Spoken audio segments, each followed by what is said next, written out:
À Bamako, depuis une semaine, le sujet majeur dans les grains et dans les journaux est l'attaque terroriste des points stratégiques de la capitale, dont l'école de la gendarmerie nationale.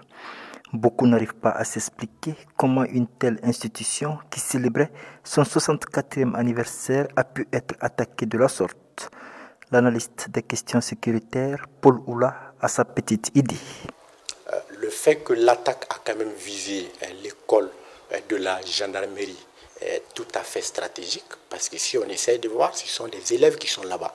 Et l'école de la gendarmerie est aussi un lieu d'apprentissage où pratiquement ces jeunes sous-officiers ne sont pas quand même outillés sur le plan stratégique, sur le plan opérationnel.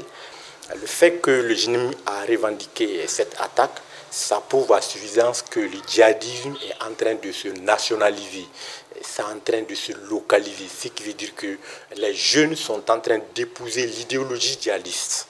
Au-delà des circonstances de cette attaque, c'est toujours l'attente d'un bilan de la part des autorités. La presse locale, en prenant des précautions d'usage, a annoncé 10 terroristes tués et plusieurs autres appréhendés et une cinquantaine de morts dans les rangs des forces armées. Amadou Sako, acteur des médias. Nous avons besoin d'informations sur l'attaque qui a eu lieu à Bamako, plus précisément dans notre capitale. Ça nous a tous touchés. Et donc,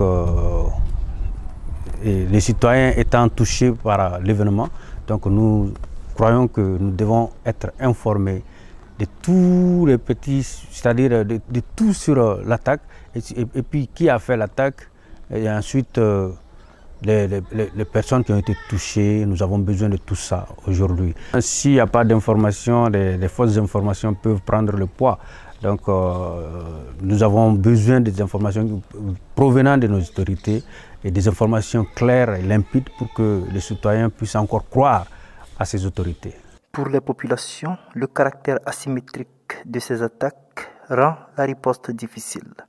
Il ne reste plus qu'aux forces armées et aux autorités de renforcer la sécurité en restant vigilants. C'est vrai que nous avons eu tous peur dans un début, mais vu que la confiance que nous avons à l'endroit de nos autorités, mais cela n'empêche vraiment, on demande à l'autorité vraiment d'être vigilant, puisque un pays en guerre, c'est un pays qui peut tout le temps être attaqué à n'importe où et à n'importe quand. D'ores et déjà, les autorités ont procédé à la fermeture de 7 marchés à bétail. Si le communiqué annonçant cette décision n'a pas donné les raisons, tout porte à croire que ces endroits sont soupçonnés d'avoir abrité les auteurs ou complices de l'attaque du 17 septembre, 5 jours avant la fête nationale de l'indépendance du Mali. Mohamed Danyoko pour VOA Afrique, Bamako.